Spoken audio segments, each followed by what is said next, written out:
Hello, my loves, and welcome back to the channel. My name is Amy. Thank you so much for being here with me today. We are going to keep it quick and dirty today, so let's get into it.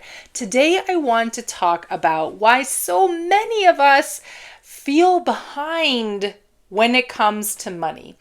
Here's the thing. The default that I want to say is you are not behind, but we feel behind because we are basing it on where we are told we should be, what we are seeing our peers, our friends, our colleagues, whatever around us having, experiencing, doing, talking about. And we have these perceptions of where we thought we would be at this time in life. Whatever that time of life is, okay?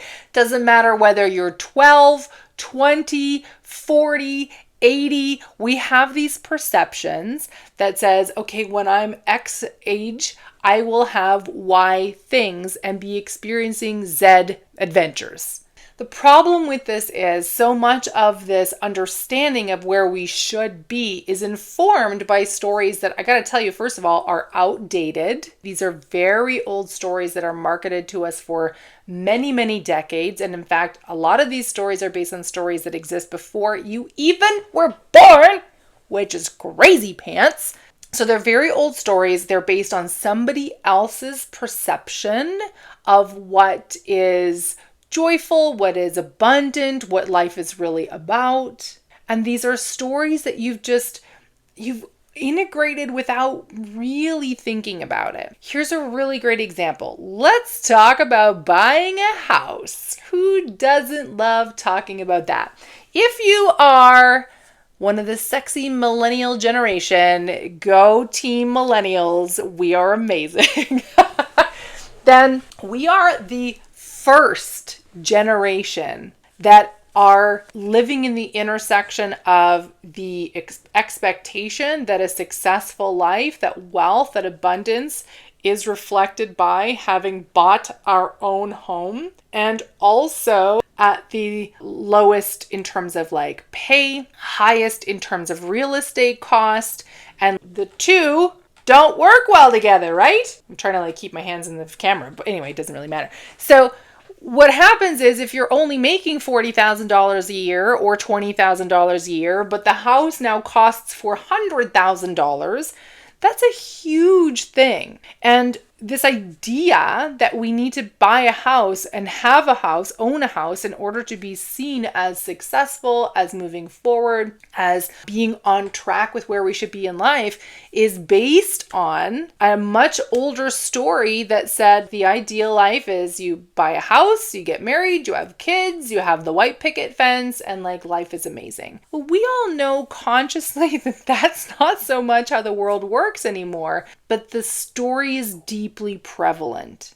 It exists in all of our entertainment. It exists in books. It exists in the language and the things that people say to us and talk about. It exists very strongly in the marketing that is all around us every single day. But it's the contradiction between what the story says we should have and the real life experience that we are having. That contradiction in between is where we start feeling like we are behind. I'm not going to say to you that in order to, stop feeling behind, you just need to like decide what story that you're going to believe. Technically, that's true, but these stories are so deeply interwoven into our life and into our belief paradigms that is a much easier said than done thing. What I will suggest for you is to begin paying attention to the things. So here's what happens. When we feel behind, it's because we are experiencing a pattern of thoughts that says we should be somewhere that is perceived as being further ahead. So start by understanding, what does that further ahead actually mean? What am I perceiving it to be? At this point, I live in a lovely home, and I've mentioned this on the channel before, but regardless of what your feelings and thoughts are about married couples sharing everything, this home is my husband's home. He bought the house long before I came into the picture, and in my mind and in all the paperwork, this house belongs to my husband. Great. I have a place to live and it's wonderful. And I share with my husband and like, it doesn't feel like I'm living in a stranger's house. But from the lived experience as a woman who is 42, having never bought her own house, feels like I'm failing. When I say it that way, it seems like you can probably piece it together and, oh yeah, I totally get that. But actually, the reason that you buy a house is so that you're not paying rent, so that you're building wealth and equity, so that you have a safe place to live, so that you can experience joy and love and happiness, so that you can have sexy time without, I don't know, your neighbors hearing you, so that you can have a yard, so that you can just have a place that you can come home to and make your own, paint the walls whatever colors that you want to, hang artwork wherever you want to, right? Like when we start to actually understand, well, what is it actually that's behind this? Okay, so maybe I'm not building equity by owning a home, but that doesn't mean I can't build equity in other ways in my life. The point is that there are pieces that all feed into this thing that we believe that we should be having or experiencing. Marriage is another one, right? Or a long-term relationship, because I think on the whole that like marriage is like going down. That's a weird way to say it. I think that marriage itself is still fine, but I think that far less couples are getting married is what I'm attempting to say. That's actually one of the social structures, one of these like very, very expected paradigms that we're basically from when we're quite young have been socialized to believe, well, you get married and then you have babies and then you like that's how you have your life. And I think a lot of, especially, I think I'm going to shout out to Gen X on this for sort of leading the charge on this. I think Gen X was the first generation to really start to question that. And the millennial generation and the generations that are coming afterwards certainly are expanding into that questioning of like, but why? Why is it necessary to get married? Why is it considered socially acceptable to be married? Why is that considered to be more of a commitment than it is to be in a long-term relationship with someone that you aren't married to? We are starting to turn these paradigms on their heads. But when we look at this, like if you were single right now, so let's say I was 42 and single, it would be very easy to say, well, man, I'm really behind. Like I don't even have a husband yet. And I got to tell you, I've been with my husband now. We've been together since 2013. So 13 years this year. We've only been married for 2.5 years. We were together for 10.5 years before we got married. And there was a lot of times in that decade that I felt like I was super behind because we weren't getting married, because we weren't even engaged. And I really had to do some inner work to decouple that structure. It wasn't that the desire to be married had gone away. That was something that I always wanted. That was something that was important to me. But the nature of our relationship and just the experiences that we were having were not aligning for us to be getting married at an earlier time. But this expectation that we should, especially since it was clear that we were happy together, there was mass confusion and people around us like, well, why aren't you married? What's taking so long? And then thankfully COVID happened, which I realized nobody has said, thankfully COVID happened, but thankfully COVID happened. And that gave us this like 3-year reprieve from people complaining about it. And I just always am like, why is it bothering you if I'm not married? That doesn't make any sense to me. Like, that's just silly. But anyway, I digress. The point is, I felt behind because I was not meeting these expected life like check marks. When we start to release ourselves out of these old paradigms, and it takes work, it takes intentional effort, and it takes a willingness to do life differently than what is so deeply expected.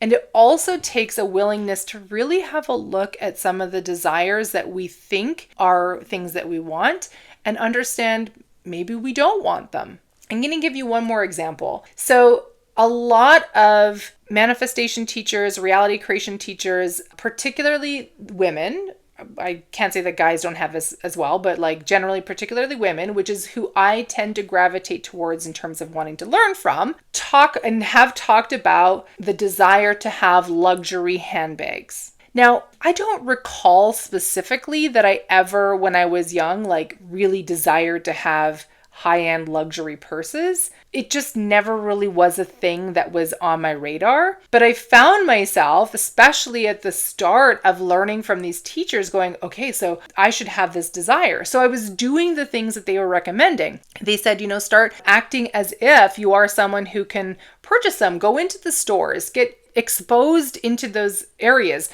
pick them up, envision yourself holding it, envision yourself using it.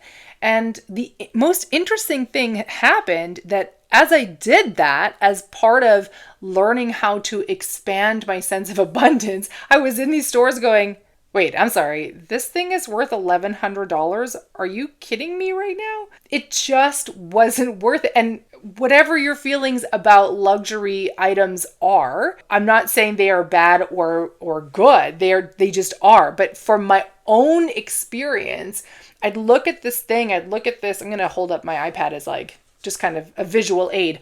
So I'd look at this thing and I'd be like looking inside and looking at the quality of how it's made. And I'm like, this is not worth $1,100. Why is it that I'm supposed to want this? Do you know how impractical this is? I can't fit my wallet in here and a bottle of water and sunscreen, and I got to get keys in there. And I got to get like everything else. But it surprised the heck out of me when I was in there in this space of wanting to up-level my experience and start shifting what I perceived as abundance, right? And to feel into this wealthier state. And then to realize that I'm looking at this going, okay, well, but I guess this is what I want to have. So for a while, I had this more generic, like, okay, well, I would like to be able to buy luxury items. But the more I've learned about various luxury items, and I'm going to include cars, vacations, clothes, accessories, the more that I've realized, actually, for me, it's not that I desire, the Gherkin bag. Why am I not so interested in these things? And I realized because that actually doesn't feel interesting to me. But I was believing that I should be desiring these things because this is what I was seeing modeled. This is what I was seeing as held as the standard of, if you want to experience a wealthy life, this is what that looks like. You have the designer handbag. You have the ultra high class airfare. You have the super fancy clothes. And there's zero things wrong with that, but it just wasn't what I wanted to experience. And this is where we start to play with what feels good to us. Here's an example. I'm on the hunt for some new leggings because I wear them all the time and they feel great, and I really love that like I can do anything in them. A few years ago, gosh, it's got to be like, holy moly, it might be 6 years ago already. Okay, what happened to life? Anyway, my ex-sister-in-law was talking about Sweaty Betty leggings. If you know, you know. When I finally was making enough money that I could buy a pair of leggings that were $200, and I was just like, I'm sorry, it's how much? I was so proud. I was so proud to order them. They feel amazing. They really do. The material is great. I feel like they look awesome. I feel like my butt's like banging when I have them on. I'm like, check me out. Feeling good.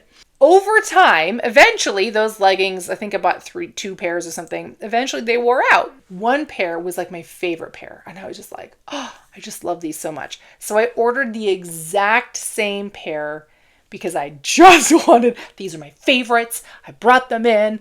I did it at a time when I really had no business spending that money on leggings, but I was like, I have birthday money because I still get birthday money from my parents, and I love that so much.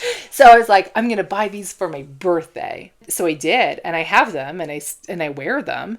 But I started to realize, do you know, these don't feel as good as I once felt about wearing these.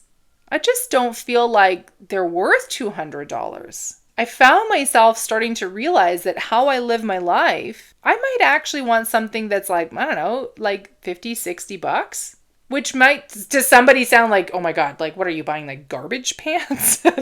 Somebody else might be like, I'm sorry, you're going to pay $60 for a pair of leggings? Because everybody has a different experience and level that we want to circulate money at, right? We have different ways of perceiving value. But what I'm hoping that you're picking up is that my paradigm of what meant value, what meant abundance, what the experience was for me began to change.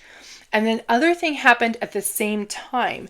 In my 30s, I really felt this pressure to achieve certain outward appearances, achieve certain outward levels, things that anybody can look at me and go, oh, she must be doing well because she has a new car, she has these sweaty Betty leggings, she has whatever, a ring on her finger, like whatever these things are. This is why I really love getting older. I don't think that we talk about this nearly enough. And I think for women in particular, I need to start like shouting this from the rooftops. There is such a wonderful, delicious, juicy AF gift to getting older. And it is what I call the shrinking of the fucket bucket. Because throughout my 30s, this bucket of, it's my fucket bucket, my bucket of fucks that I had to give about different things got smaller. And as I hit my 40s, I was like, it's getting smaller still. Now, it's not that I've stopped caring about things. I have a big, loving, kind heart, and there are big things that I care about.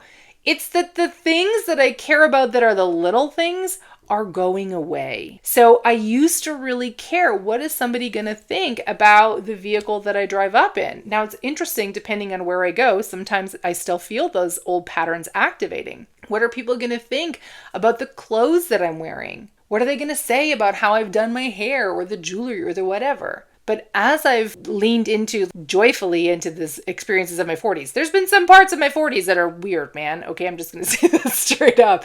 But there's this freedom of what actually feels good to me. And as I've leaned more into that, this sense of being behind is fading away. And that's the part that is so powerful. It's not just about looking at the stories that are saying we need to be here and experiencing this thing. And that's part of it. That's for sure part of it. But it's most definitely going, what actually feels good to me? What am I actually interested in? What do I actually want to experience? Do I want to buy the house? Do I want to get married? Do I want to have the luxury purse, the, high-end car, the whatever? Or do I want, for example, a vehicle that is reliable and relatively easy and inexpensive to repair, and I feel good about driving because it has all the features that I need and it doesn't have all this extra stuff that I don't? And also, fun fact, if you're getting not the top end luxury model, you probably also feel better about having it be in parking lots because you don't feel like you have this high end car that people are checking out and doing weird shit to, right? Do I actually want the ultra high cost luxury clothing? Or do I want clothes that feel really good on my body in fun colors that maybe aren't actually at the luxury high end level? Maybe those fun colors come from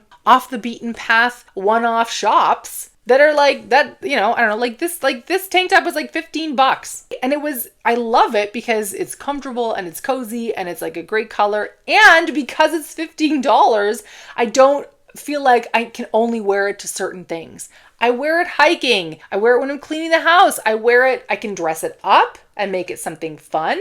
I can dress it down and do anything to it. But when I started decoupling from it, had to look a certain way and go, there's actually nothing wrong with pants from Costco and I can do anything in them and that feels good. And that is actually more valuable to me in how I want to experience life. And it's those things, those shifts that have really been decoupling the sense of I'm behind, I'm not keeping up, or I'm doing it wrong. So really think about those things as you go forward this week and explore, what are the desires in your life that you have, the ones especially that are giving you some sense of frustration or contradiction with what you are currently experiencing, and ask yourself, is this desire actually something that I want? If it is a desire that I want, what is it about it that I really want? And how can I start to play with some of those things now? Once you start playing with those, I think you'll be really amazed with how these feelings of feeling behind will start to fade away. I'd love to hear from you. If this resonated with you, drop it in the comments below. If you are on my Insights email list, hit reply to any of the emails and let me know what you thought. If you are not yet on the Insights email list, this is your formal invitation to get on there. Fun fact, so I'm trying to think when this published. So earlier this week, the Manifesting Millions podcast, I talked about a masterclass called Manifesting a Million Moments of Joy. It's a masterclass that you could pick up just about any time, but only my Insights email list received a very special limited time coupon code to save $56 on that masterclass. The only way that you get it is to be part of my Insights email list. So get on the list. It's amyvanmeel.com/insights. The link is in the show notes below for you.